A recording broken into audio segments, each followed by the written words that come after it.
Good evening.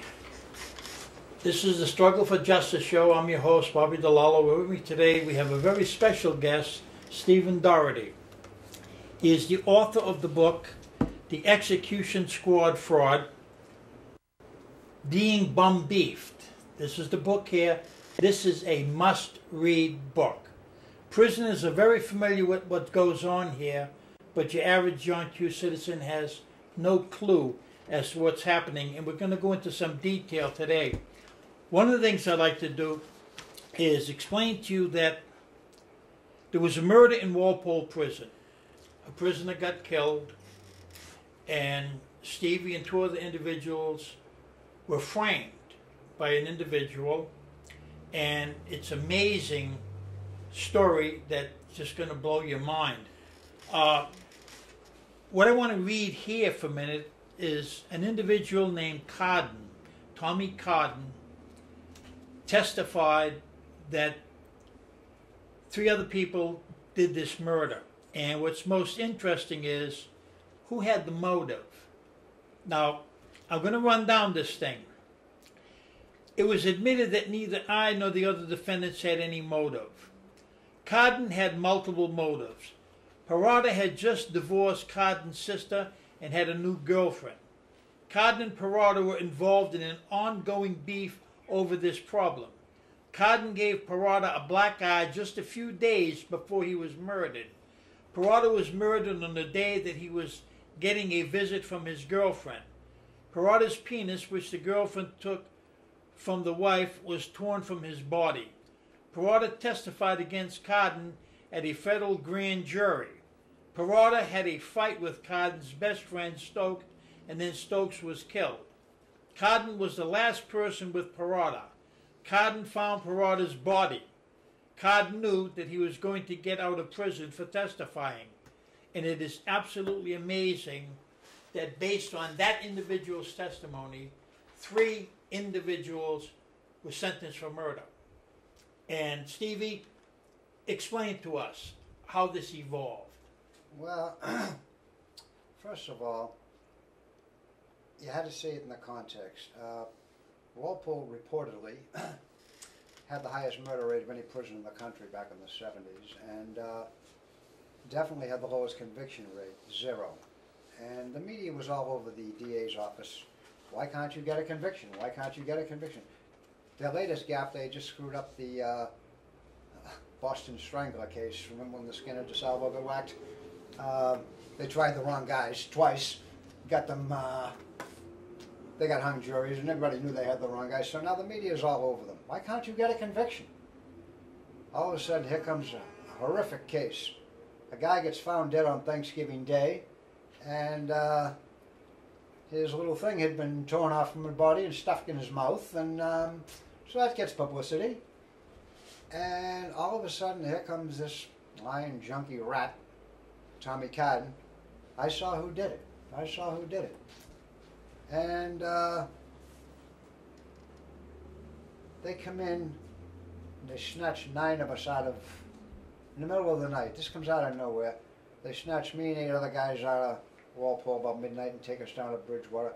Big front page headline in the Globe the next day. Execution squad discovered at Walpole. I remember that. Yeah, it started out, we only killed 3 guys, and then it went to 5, then it went to 6, depending on which paper you listen to. It was over the last 5 months, they killed 3, they killed 5, they killed 6, and blah, blah, blah.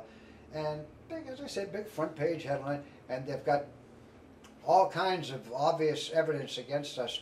Bobby Parada wrote a letter to the warden just a couple of months ago identifying the 3 people that, identifying the people that are going to kill him, and then, without naming our names, we have suspects, so these are the suspects, blah, blah, blah, okay. And the other part of the story was that it said he was killed because he was suspected of talking to the cops about bank robberies, and just coincidentally enough, all of a sudden they grabbed 3 guys from Charlestown, which is known for bank robberies, and also known, had a reputation for, well, got nicknamed the Code of Silence. So the 2 things they're saying Codden is doing, ratting on bank robberies and ratting, all of a sudden they grabbed 3 guys from Charlestown, and we're the ones that did it. All right, well, Stevie, let me ask you this. Why did you write this book?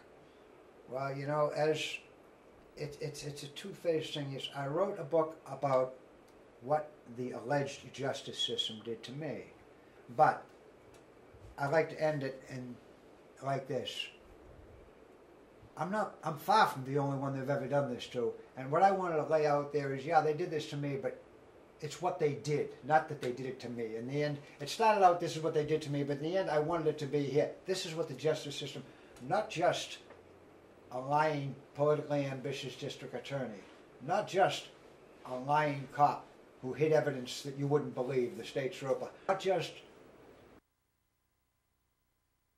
hiding evidence, knew they were hiding evidence. And by the way, in case anybody thinks this is just my opinion, no, this is all documented. I would love to be challenged on anything in there. Nobody has challenged me on one thing. The Honorable District Attorney, who by the way is now a very liberal politician named Bill Dellelo. Yeah. It's funny how they can go from one way to the other. When the feds get busted for framing Peter Lamoni and Joe Savati and Louis Greco and Henry Tamilio, oh, there's Delahunt out there. Well, they shouldn't do that. And I'm going to pass a law that federal prosecutors can't do that kind of stuff, and they should be proud. I wonder if that law is going to include state prosecutors that do that kind of stuff. But that was the whole context of how it got started.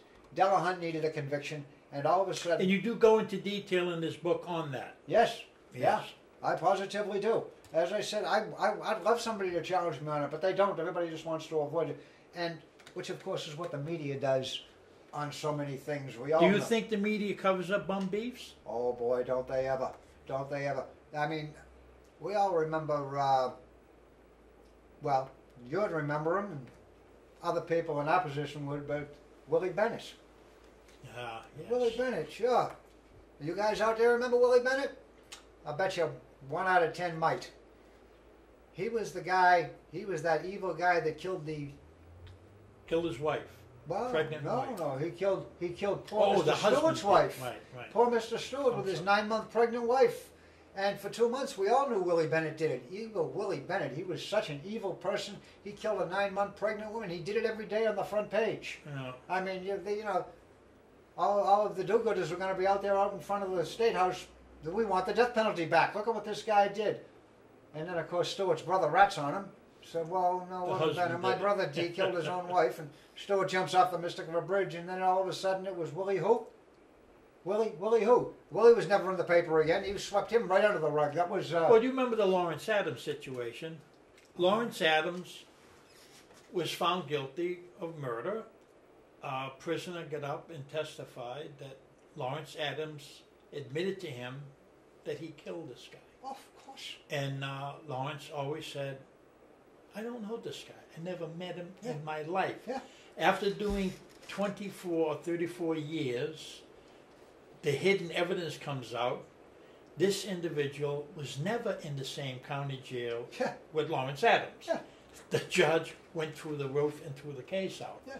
But I mean, the prosecutor didn't bother to find out if the guy was even in the prison Of course not. with the same guy. They only find out what they want to find out. So that brings me to my next question. Do you think that all district attorneys, cops, and judges are corrupt? No, I won't say that. Like I said, I consider that analogous to, you know, there's good and bad on all sides of the fence. I don't care if you're a cop, you're a robber, you're a judge, you're a baker, you're a carpenter. It doesn't matter. Some are good, some are bad.